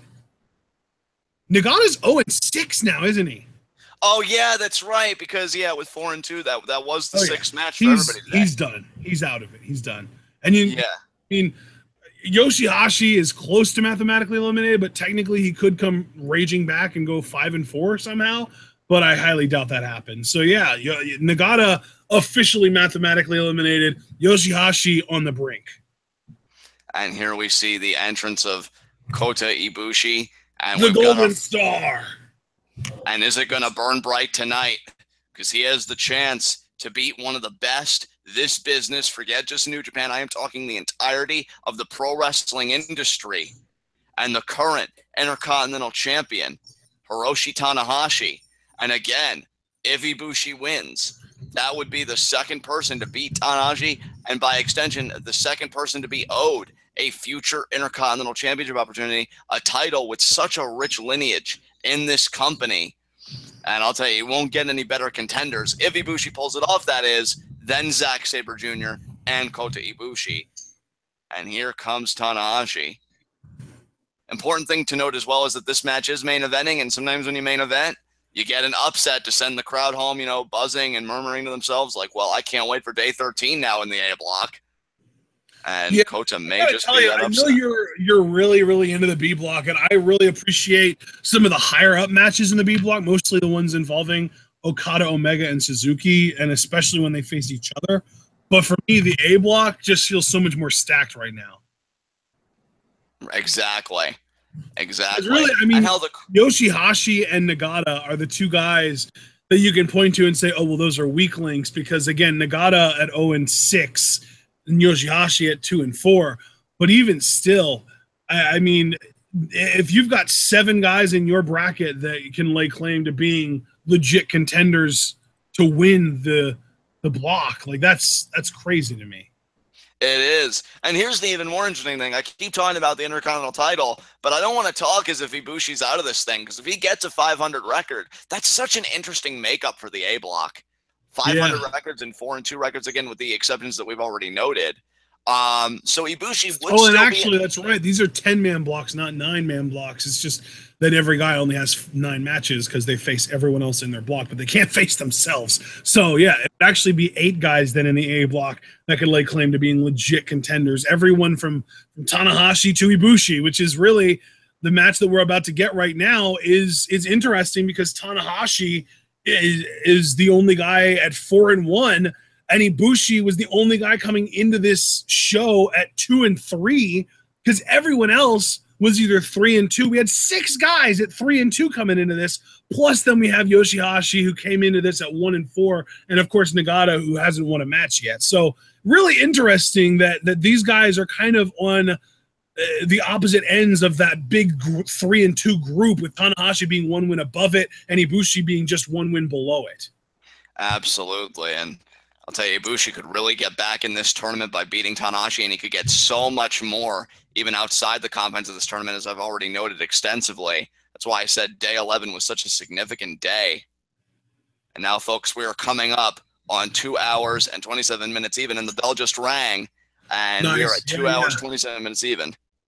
Oh, man. Tanahashi really feeling the crowd right now. That could be very detrimental to Ibushi because Tanahashi, really, I feel like Tanahashi feeds off of the crowd more than anyone in New Japan. I feel like we had some audience members earlier in the day, partner, say that, Ibushi really hasn't shown up for them. Like, they're just waiting for that match. And in my mind, this is going to be that match where the brilliance of Ibushi reveals itself. And he's going to take that. When did we see that? When was that part?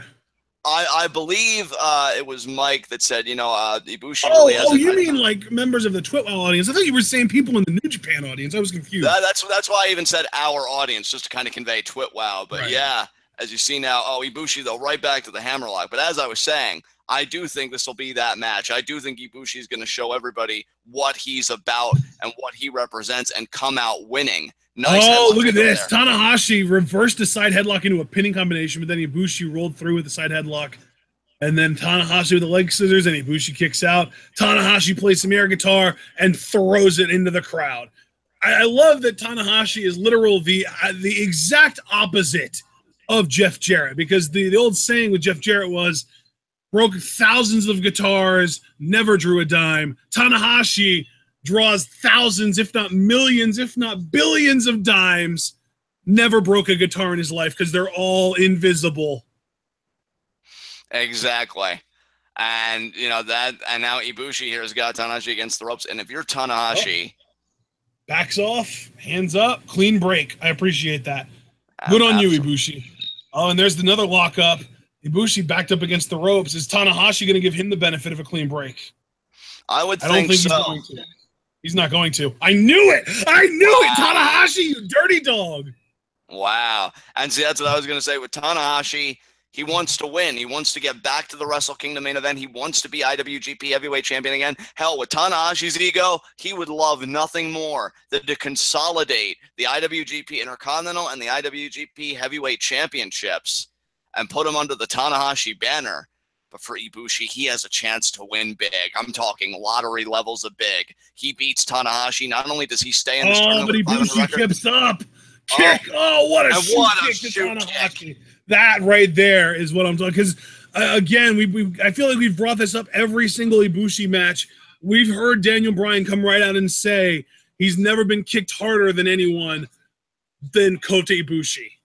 Exactly. And Kota Ibushi, what a confidence boost it would be psychologically if he could walk out of this arena and say, I beat Hiroshi Tanahashi. I beat the old ace. Tanahashi going for the knee, though. He knows that he is going up against a young, athletic, fit performer here. He knows that Ibushi has every metric-based, on-paper advantage over Tanahashi, save for experience. So Tanahashi is going to cut Ibushi down, take that athleticism away, prevent him from doing his high-flying, target the knee.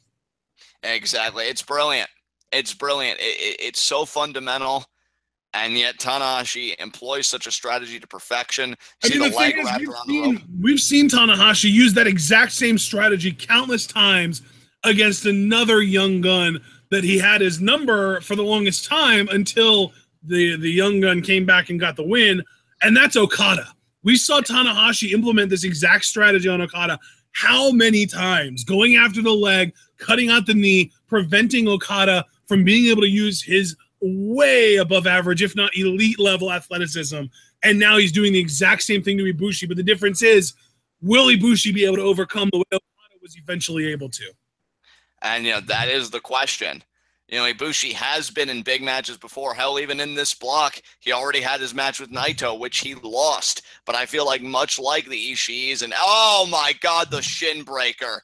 He drove that knee into the canvas. I'm telling you, man. Yeah, this is Tanahashi right now. It's so interesting because it's like as he's kind of gotten older, as he's kind of lost a little bit of his own athleticism, his offense has sort of made a transition to the point where his new goal is to even that athleticism playing field. He takes the athleticism of more athletic men away from them with this leg-based and knee-based offense. And I just want to point out, too, it's kind of a moot point, don't get me wrong, but it's still worth mentioning to me, that Tanahashi wasn't even provoked in the sense that Ibushi did not go after the arm at all before any of this. No. Ibushi was just wrestling his style. I thought he probably thought he was going to get an honorable match, with the old ace. That did not happen. And now Tanahashi here is taking away Ibushi's best weapon, but Ibushi, he ain't going to quit that easily. We're taking bets, John. How many dragon screw leg whips are we going to see from Tanahashi on this show?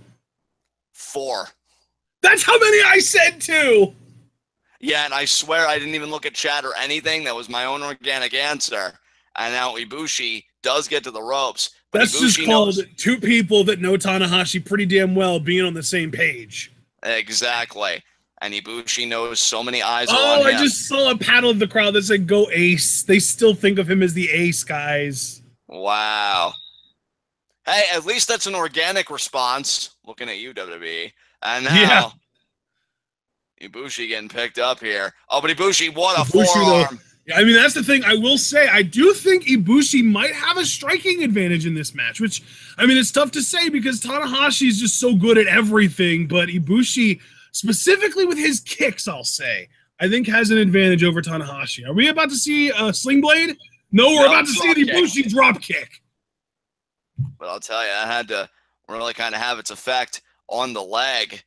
But Ibushi trying to rally back. He knows again, I get it 500. I stay in this tournament.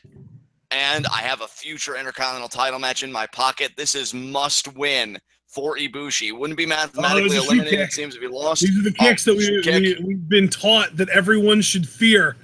Ibushi with these shoot kicks. Oh, Tanahashi went for the slap, but Ibushi ducked it and then hit Tanahashi with a series of strikes. Shoot kick sends Tanahashi down. Moonsault goes for the pin. 1, 2, and Tanahashi kicks out. Tanahashi is staying in it. Ibushi, I mean, I don't know how long adrenaline can last before that pain just comes rushing back to that leg. He got that offensive there. And now Ibushi seemed kind of favoring the leg a little bit. Seemed a bit ginger on it. Could be a German. Tanahashi reverses. German by Tanahashi. Back elbow Ibushi. Nice back elbow there by Ibushi. Tanahashi recedes into the corner. Charges. The drop kick there from Tanahashi. Ibushi, though, jumping Hurricane Rana. Something we've seen from Kenny Omega countless times in his big matches before. Oh, Kenny Omega's watching. He wants to challenge Ibushi in the finals. Omega's doing his part well enough right now in the B block, but Ibushi's got to start elevating himself, and it starts by beating Tanahashi tonight. Well, yeah, I mean, I was going to say, the thing with Omega is he's a win behind the top record in the block, and if Ibushi wins this, he'll be in that exact same position. 1 win behind the top record in the block. And Ibushi there, that triangle moonsault. He knows he can beat Tanahashi. I think everybody here knows that he can beat Tanahashi. But I mean, it's probably worth pointing out with Ibushi, the rest of his schedule, I mean, I'm not going to go as far as to say it's easy, but the rest of his schedule definitely looks a little bit softer than the schedule he's faced so far. His last 3 matches are against Nagata, who's got the worst record in the block, Yoshi-Hashi, who's got the next worst record in the block, and Goto, who is obviously going to be a challenge, but is still beatable. Exactly.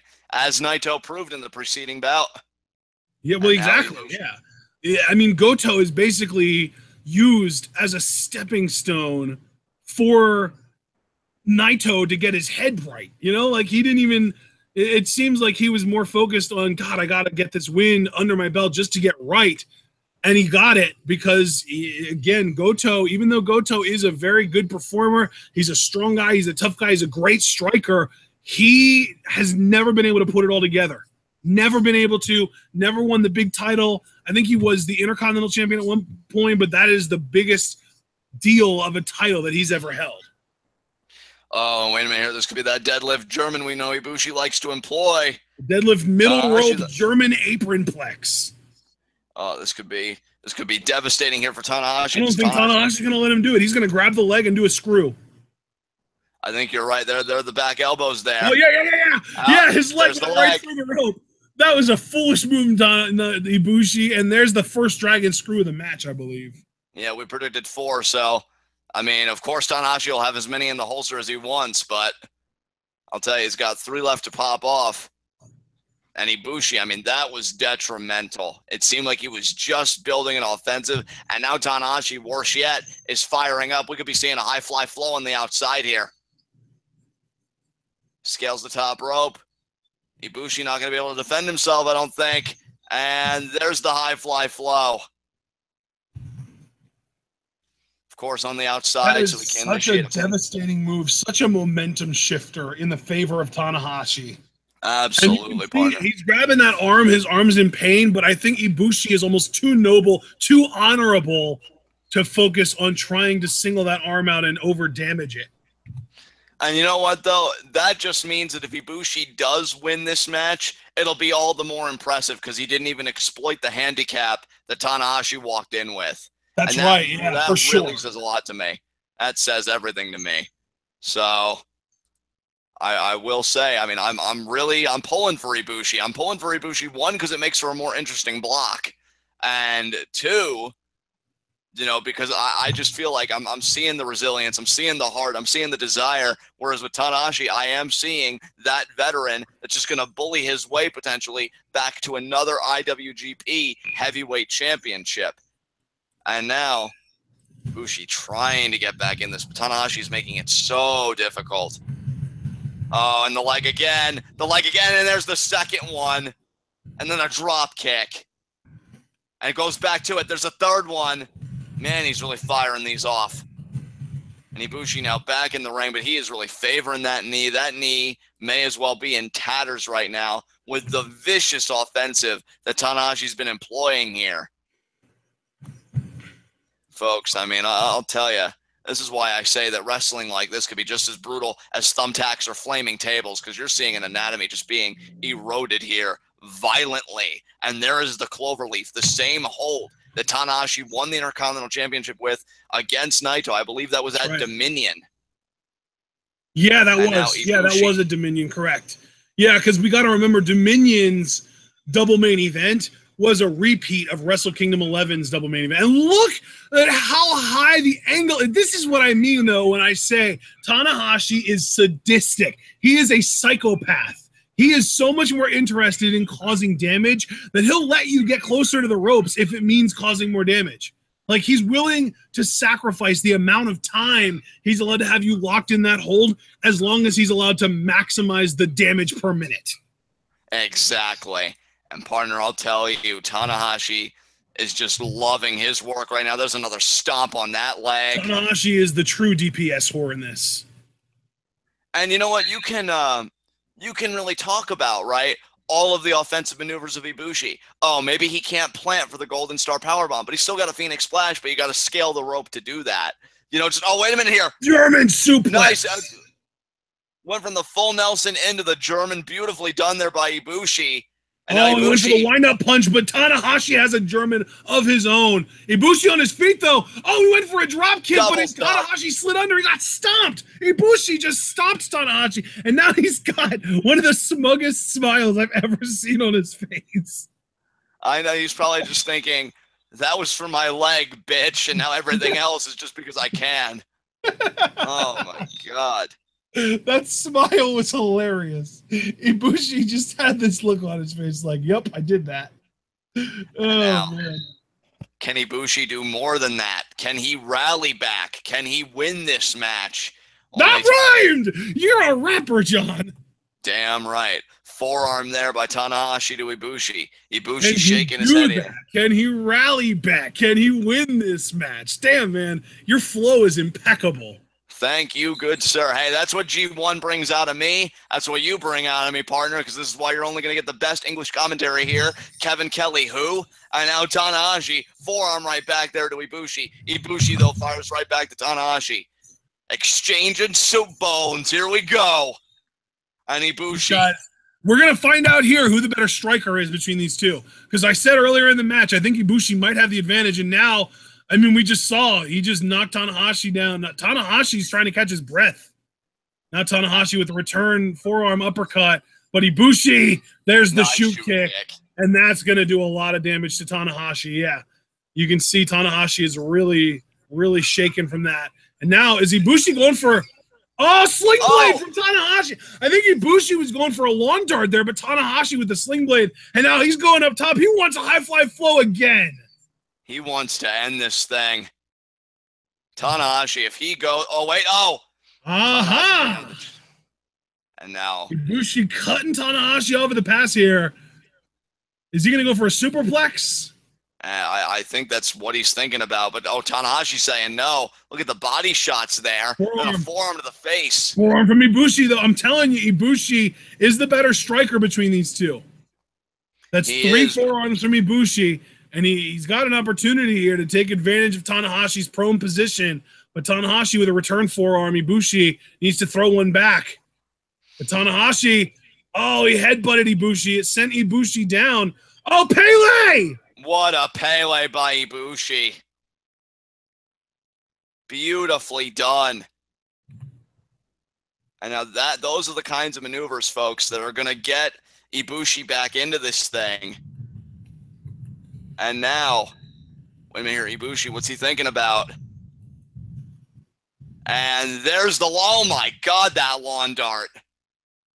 Yeah, I'm not really sure if Ibushi uses that to set anything up, but I mean, it's still a devastating move in and of itself. Oh, it seems like he's going over here. He's going to do this deadlift middle rope German apron plex that he was setting up for earlier. That he ended up getting caught with, and he's got him.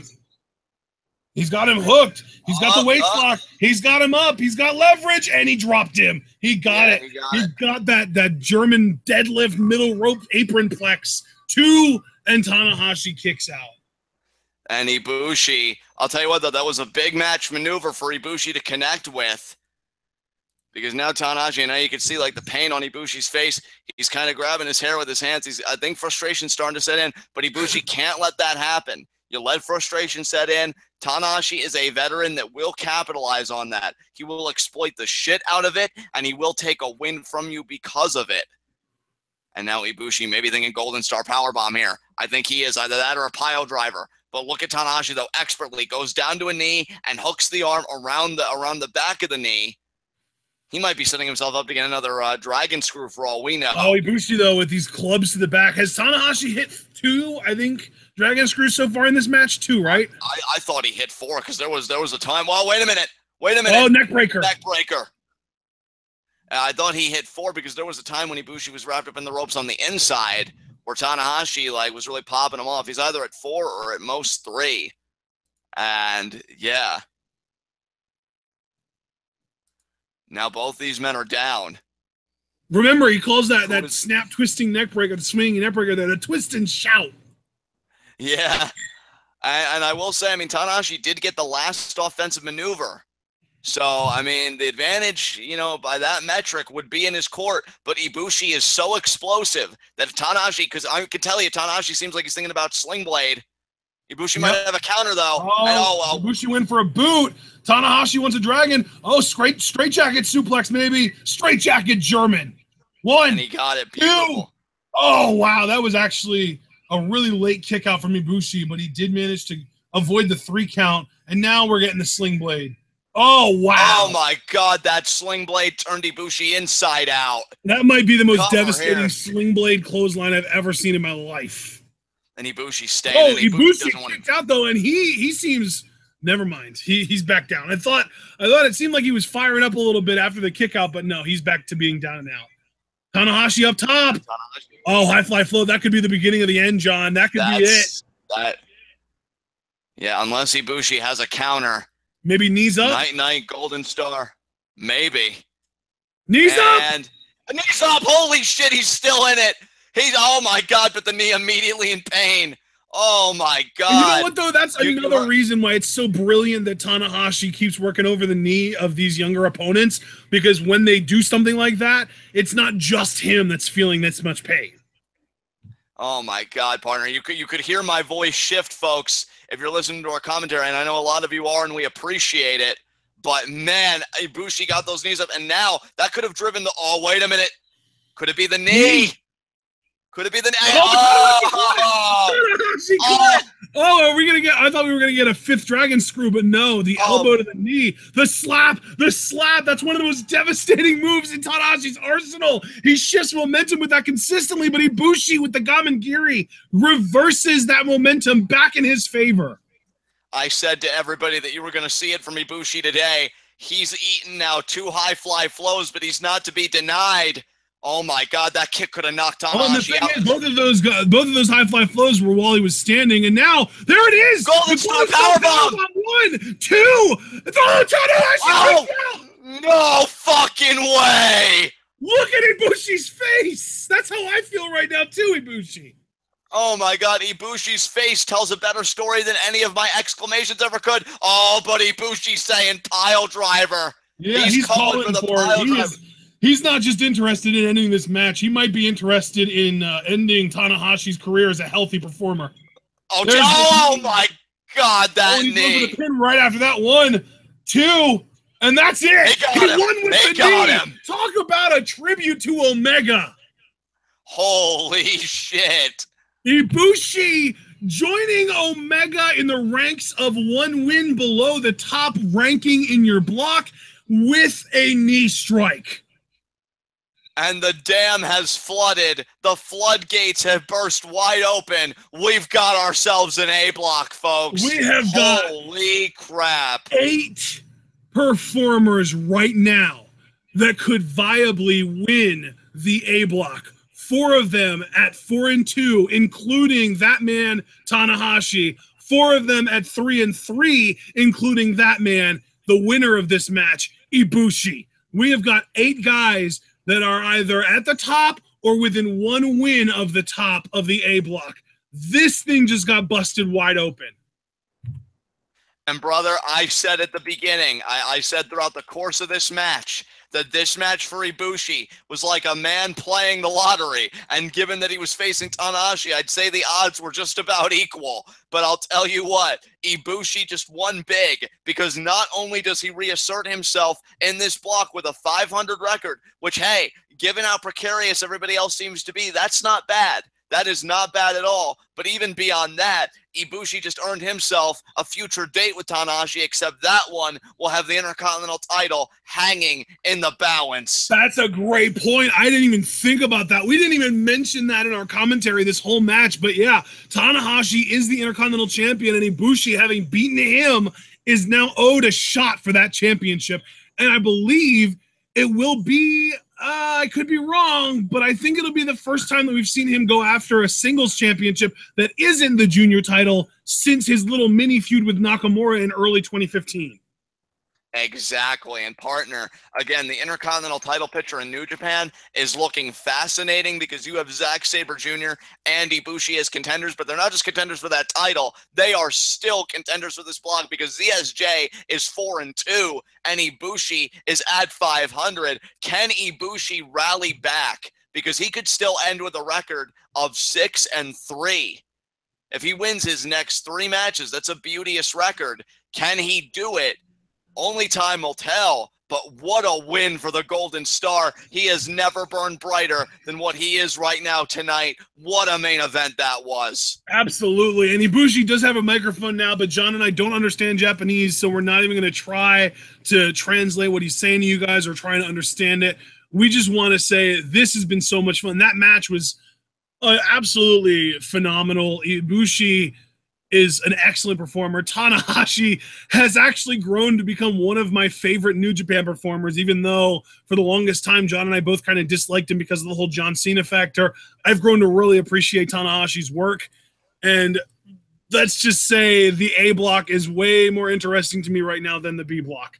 And I know that's probably not the best thing for me to be saying because it's like, oh, well, how are you going to get into the B-block matches? But it's not like the B-block sucks. It doesn't. It's still great. We still have Okada and Omega and Suzuki. But to me, the A-block is where it's at right now. The A-block is a much more competitive block because really Okada is all by himself at the top of the B block, and there are only 2 guys within 1 win of him, 2 guys within 2 wins of him, 2 guys within 3 wins of him, and everyone else, you might as well just count Juice, Toriano, and Kojima out of it. Because if you're 3 or 4 wins or worse below the top guy in your block, you're basically done at this point. And tomorrow, we're going to get some real mathematical eliminations. Kojima's already out of it. We're going to get some more mathematical eliminations tomorrow. And the most likely guys on that list are Yano and Robinson. We only have 1 legitimately, technically, mathematically eliminated guy.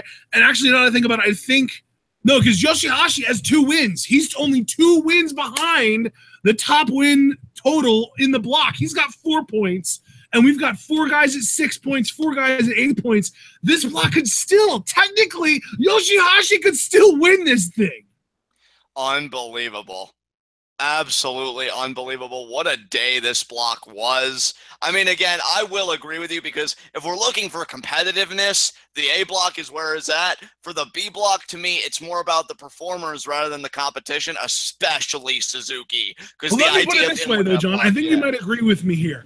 The A block, as far as match quality goes, the A block has a very high floor. Even the worst matches in the A block are going to be very good. The B block, though, has a much higher ceiling because they have 3 of the best performers in the world right now.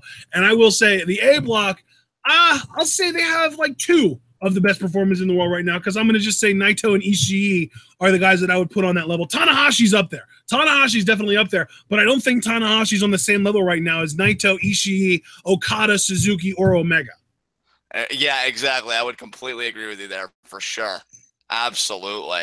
Yeah, like I would put those 5 guys, Naito, Ishii, Okada, Suzuki, Omega, those guys are like S-rank performers. They're like tippity top. They're in the realm with each other, but no one else can touch them. Tanahashi is A+ tier. He is way up above everyone else, but he's not quite on the same level as those other guys. Absolutely.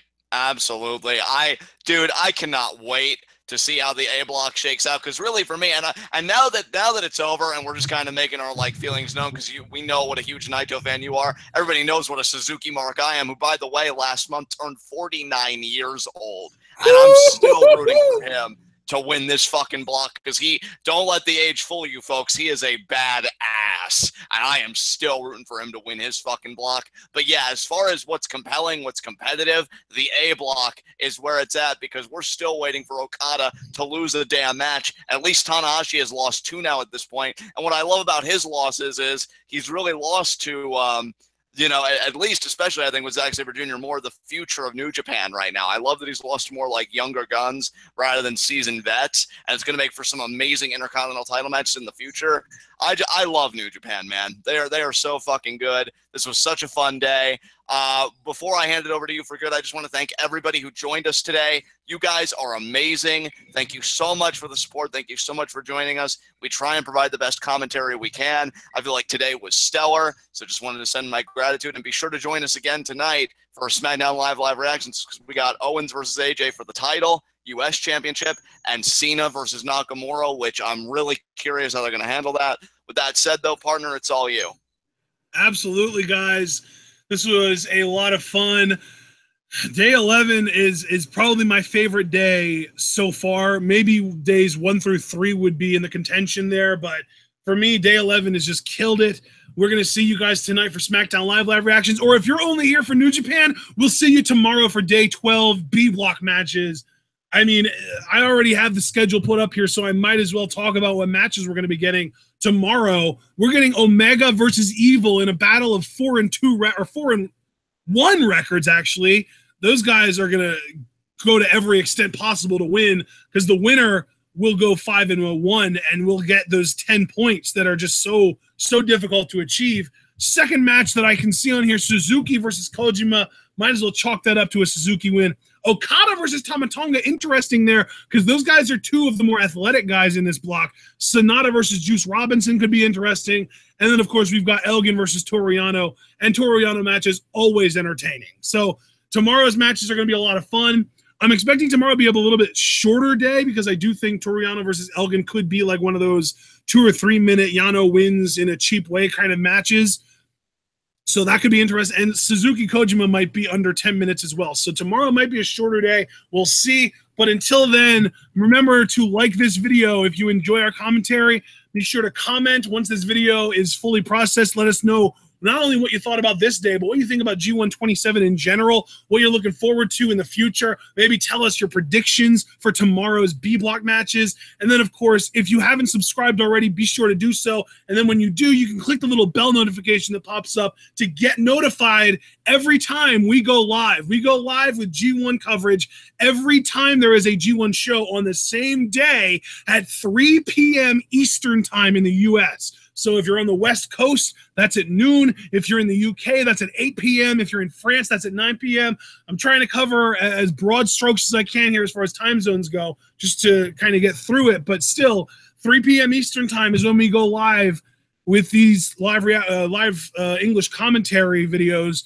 And hopefully we get more people showing up live. I think our peak live viewership today was like 17 or something like that, which is, I think, one of the highest totals we've had on here for a while. So I hope that you guys are enjoying what you're hearing. I hope that we get more people in here, more people aware that we are putting out this product as an alternative to the Kevin Kelly, Don Callis English commentary that they're providing for New Japan already. Plus, they're not there every day. A lot of these shows have no English commentary option except us, and I hope that we're doing a good enough job that we aren't taking advantage of our status as a monopoly in that case. So, guys, if you're interested in supporting us, you can do so one of 2 ways. First option, buy a t-shirt. We have a Teespring store. You can buy any of, I believe we have 7 different t-shirt designs right now. If you're not interested in spending the whole $25 on a t-shirt, you can spend 15 on a mug or 6 on a sticker. I like that sticker option quite a bit because it's you only spend $6. We get 4 of those dollars. So that's one of the best ways to support us from like a money given to money received kind of way, because with the t-shirt you pay $25 and we get like $7.50 of that. So percentage wise, the sticker is better for us. But if you want us to get even more of a percentage than that, and if you want not so much physical but more digital returns for your money, you can support us on Patreon. It's only $3 a month to get into the official Twitwell patron Discord channel. I will be sending out invites to everyone that donated the $3 or more in July today. As soon as we wrap this up, I'm going to go through and send out invites.